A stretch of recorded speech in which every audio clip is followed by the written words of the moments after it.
So, hello guys, what's up? It's me again, Alicia nyo, at nagbabalik ulit para sa ating panibagong video. So, ngayon nyo sabihin, ngayon nyo sabihin na meron tayong weak na presidente. So, ngayon nga po mga minamahal, alam nyo naman no, na simula na po ng kampanya. At pinangunahan naman din po ito ni PBBM sa kanyang bagong Pilipinas slate. At iba po ang aking nakitang pagkatao ng presidente. Like parang makikita nyo na, tapos na yung pang-aape. Tapos na tayo sa era ng pagiging mabait. Tama na. Wakasan na natin yun. Diba? Kung gusto nila ng kakupalan, mangungupal din tayo. So ngayon nga po mga minamahal, nakakaawa pala itong si former President Duterte, no? Ini-reveal ni PBBM, mga minamahal, na tingnan nyo naman yung ating mga katunggali. Hindi po makahanap ng kanilang miyembo. Kulang-kulang. Which is yung PDP yun, mga minamahal. 8 lang yung miyembro ng PDP. Nahihirapan silang makahanap ng mga politician na ilalagay mismo sa kanilang alyansa. Bakit kaya? Dahil unang-una, yung issue sa China. Diba? Ang daming basurang daladala ang partido ni former President Duterte na kapag ikaw ba naman ay pumasok sa kanilang partido, abay mababahiran ka din ng dungis. Mababahiran ka din ng dumi. Diba? Issue sa Parmali, issue sa Pogo, issue sa war on drugs, diba? Issue sa korupsyon, napakadami pa. Diba, sino ba namang gugustuhin na ang linis-linis ng pangalan mo? Magiging mabaho lang kapag pumasok ka sa kanilang partido. Tingnan nyo mga minamahal, for example natin si Rodante Marcoleta. Ang linis ng imahe niya noon. Bumansot lang nung pumasok, nagpaampon. Diba, dito kay former President Duterte, tingnan nyo, viral si Marcoleta nung mga nakaraang araw patungkol sa kanyang komento sa West Philippine Sea, tapos ngayon nagbabawi. Diba? O, pakinggan natin tong sinabi ni PBBM. Pakinggan nyo Pangkaraniwan ang mga aming kandidato. Hindi po kagaya ng mga nakikita natin sa mga iba't ibang partido. Hirap na hirap makakuha ng kanilang mga miyembro. Ang aming pong ipinagmamalaki ang pinaglalaban ay subok na at matagal nang nagseserbisyo sa publiko. Hindi po ay naaawa rin po kuminsan sa ating mga katunggali dahil nagmamakaawa para makakuha ng mga malalakas at magagaling na kandidato. Di tulad ng iba, karampot lang ang kandidato. Dito po, buo kami. Hindi lamang buo sa numero, ngunit buo ang loob para ipaglaban ang kapakanan ng bawat Pilipino at ang buong Pilipinas. Alright, makikita nyo, mga minamahal, na halos lahat ng sinabi dyan ni PBBM walang tapon. Hindi mo pwedeng itapon yung sinabi ng presidente, talagang literal na tatatak yan sa PDP kasi patama yan sa kanila. Tingnan nyo, yung iba namin katunggali, nakakaawa. Sabi ni PBBM, di ba? Naghahanap ng mga kakampi. Yeah, kasi wala silang mahanap na kakampi. Walang gustong pumasok. Kasi nga sabi ko sa inyo, mabaho na yung kanilang pangalan. Kumbaga, sa isang basura, mahirap na siyang pabanguhin. Diba? Ang hirap ng linisin. Kumbaga, mga minamahal sa isang baso, kunyari, isipin nyo, glass ito. Pag yan nabasag, maibabalik nyo pa ba sa dati yan? Okay, pwede pang maibalik. Pero, hindi nyo na maibalik yung literal na ganito pa din yung pagmumukha. Diba? Example ko na lang sa inyo, itong basong to. Diba? Ang ganda. Pag ginusot ko yan, mababalik pa ba sa dati yan? Pwede pa naman siyang mabalik sa dati. Pero, hindi nyo na pwedeng sabihin na ganun pa din. Diba? Wala na. Kasi sira na nga sila. So, nagigets nyo yung punto natin dito, mga minamahal. So, ngayon, ito, pangalawa. Mentality, tingnan ninyo. Parinig natin, Bukod po dyan, tingnan nyo po ang record ng ating mga kandidato. Boom! Wala sa kanila ang may pahid ng dugo dahil sa tukhang. Boom! Wala sa kanilang kasabwat sa pagbulsa ng sako-sakong pera, pinagsamantalaan ang krisis ng pandemya, pinabayaan ang ating mga kababayan na magkasakit at mamatay. Boom! Wala sa kanila ang mga pumapalakpak sa China. Boom! Natutuwa pa kapag tayo ay binobomba ng tubig. Boom! Tinatamaan ang ating mga Coast Guard. Boom! Hinaharang ang ating mga mangingisda. Ninanakaw ang kanilang huli. At bukod pa ron ay inaagaw pa ang mga isla natin Boom! para maging bahagi ng kanilang bansa. Wala po sa kanila ang tilang sakristan ng isang bulaang propeta na nasasakdal dahil sa pagyurak sa ating kabataan at sa ating kababaihan. Wala sa kanila ang tagataguyod ng pugad ng krimen. Ang Boom! sentro ng paglalapastangan ng mga kababaihan Boom! ng mga pugo. Tayo ngayon ay nasa sangandaan ng ating paglalakbay bilang isang malayang bansa. Bilang isang sambayanang may dangal, may sipag at may talino. Tayo ba ay papayag na babalik sa panahon gusto ng kung kailan gusto ng ating mga liderato maging probinsya tayo ng China? Boom! Babalik ba tayo sa nakaraan na ibinubugaw ang ating bayan bilang isang sugalan ng mga dayuhan? Boom! Natin bumalik sa landas na umaapaw sa dugo ng mga inosenteng mga bata na inagaw sa kanilang mga anak, mga ina, kinuha sa kanilang mga tahanan at inagaw ang kanilang kinabukasan. Boom!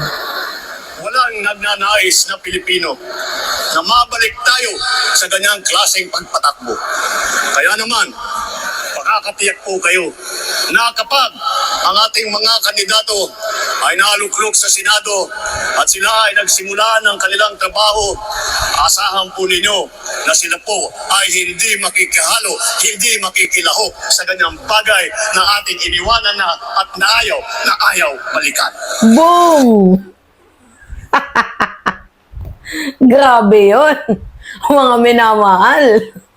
Although hindi ko iboboto lahat ng nasa Bagong Pilipinas is late, pero napaka-savage ng binitawang salita ni PBBM, durog.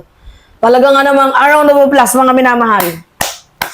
Galing, no? Grabe. Doon pa lang sa part na gusto niya ba ulit ipabugaw ang ating bayan bilang pasugalan ng ibang dayuhan? Savage yun, mga minamahal. Diba? Mayroong isang kandidato. Itago na lang natin sa pangalang Kibuloy. Nang bubugaw ng mga kabataan. Boom! Savage yun, mga minamahal. Kumbaga kung nakikinig si Digong, sasabihin niya, putang na, Marcos ba? O parang mapapaganon eh. Diba? O, naalala ninyo, yung Parmali, yung panahon ng pandemya, ginawa nilang negosyo. Naghihirap na yung bansang Pilipinas pero sila umaapaw yung perang nasa kaban ng bulsa nila.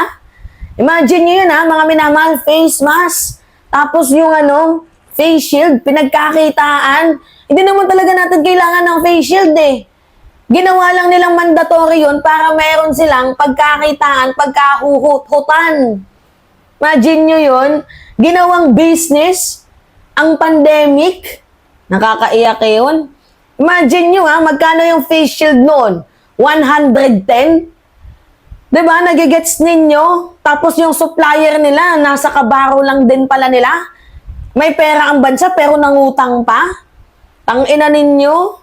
Pinahirapan nyo kami nung panahon ng pandemic. Panahon ng pandemonyo. Diba? Hirap na hirap makapasok sa mga hospitals. Sasabihin, walang medicine pero malaman-laman namin sobrang laki ng pondo sa medisina. Ay, isa pa doon, mga minamahal, sinapul din ni PBBM, yung war on drugs. O papayag ba kayo na kahit 1-year-old namamatay sa war on drugs na mali ang implementation? Kung totoong successful yung war on drugs nila, bakit binanggal si Bato bilang PNP chief, di ba, ng bansang Pilipinas?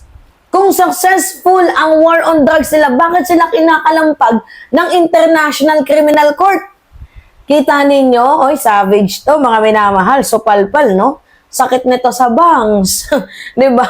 Talaga lang naman baka mamaya magpa-press con si Digong. Yan kasi, ang hilig nilang manira. 'Di ba? Ang dami nilang sinasabi. Itong si PBBM never namang rumesback, pero tingnan nyo ngayon kumbaga hinubog nyo na din. Gawa ng mga paninira ninyo, hinubog nyo na yung pagkatao ng presidente, gawa ng mga malicious accusation ninyo, mga paratang ninyo. Wala, naipon na. Yung galit ng presidente, tingnan ninyo, sapul kayo. Talagang tinunot. Durog na durog. Ang grupo ng PDP, walang bahid ng korupsyon. Naku po, mga minamahal. Nandoon sa kabila. Sino ba yung mga korap doon? Halos lahat. Di ba? Basahin natin tong post ng Bagong Pilipinas, mga minamahal. Grabe, tawang-tawa ako dito sa ang angas. Sabi dito, basahin natin tingnan nyo po ang track record ng ating mga kandidato. Wala saang may bahid ng dugo dahil sa tukhang. Wala sa kanila ang kasabwat sa pagbubulsa ng saku-sakong perang pinagsamantalahan ng krisis ng pandemya. Wala sa kanila ang mga pumapalakpak sa China. Uy, naku mga minamahal, yung usapin sa West Philippine Sea. Diba? Okay lang sa inyo. Diba? Tulad ni Rodante Marcoleta. There is nothing as West Philippine Sea. Diba? Gawa-gawa lang ninyo yan. Oy. Red flag yon. According to the Permanent Court, mga minamahal, ng 2016, meron tayong maritime rights dyan sa West Philippine Sea. Okay, sabihin na lang natin na hindi nag-i-exist yung pangalang West Philippine Sea. Pero within 200 nautical miles and 370 kilometers, atin yan. Anong gusto mong itawag natin dyan? Dagat ng China pa rin? Kabubuhan. Diba? Wala sa kanilang pumapalakpak sa China at natutuwa kapag tayo ay binubomba ng tubig. Diba, imagine nyo, ang sabi ni Digong, tubig lang naman yan, ibigay nyo na yan. Diba? Red flag. Mga minamahal. Tinatamaan ng ating mga Coast Guard, dinaharang ating mga mangingisda. Wala po sa kanila ang tila sakristan ng isang bulaang propeta na nasasaktan sa pagyurak ng ating kabataan at sa ating mga kababaihan. Bulaang propeta, si Kibuloy yun. Diba? Wala sa kanila ang tigataguyod ng pugad ng krimen. Si Digong yun. Nakakatawa. Na sentro ng paglapastangan sa mga kababaihan. Si Digong din, mga minamahal, isa din yan sa mga green pa sa green. 'Di ba? Imagine nyo, OFW, hinalikan. Hinalikan ni Digong yun, mga minamahal, OFW. Sa napakadami Pilipino, hinalikan niya sa harapan niya, sa harapan ng napakadami Pilipino, bastos Di ba kahit nga si Ruy Magarma, binabastos niya? Di ba? Mag-ex, sabi ni Montulfo. Walastik to ba kami minamahal. Sakit nito, no? Di ba? Yung talampati ni PBBM, isa po yung paglalarawan, mga minamahal. Di ba? Nang babala niya sa mga iboboto natin. Nagbabala ng ating presidente. Papayag ba kayo na boboto kayo ng mga China? Papayag ba kayo? Boboto kayo ng bulaang propeta? Papayag ba kayo na boboto kayo ng mga pasimuno ng kaguluhan sa bansang Pilipinas? Siyempre, hindi. Hindi tayo papayag sa ganyan, mga minamahal. Diba? Kaya nga sabi ko sa inyo, durog dito si Digong sa sinabi ng ating presidente. Kaya sabi ko sa inyo, huwag niyong galitin ang ang taong nasa loob lang ang pulo. Talagang literal na dinurog. Diba? Yung mga salita ni PBBM, nagpapahayag yan ng babala sa ating mga Pilipino na huwag bumoto ng mga katulad ng PDP. Yeah? Napaka-brave. Walang masabi, napaka-brave ng ating presidente. Iba yung kanyang atake. Alright, mga minamahal, yun po. It's me again. So, pengi lang po ako ng comments ninyo, likes and share. Siyempre, don't forget to hit the notification bell. I-share nyo yung video natin. Yun lamang po. Ingat, mga kababayan.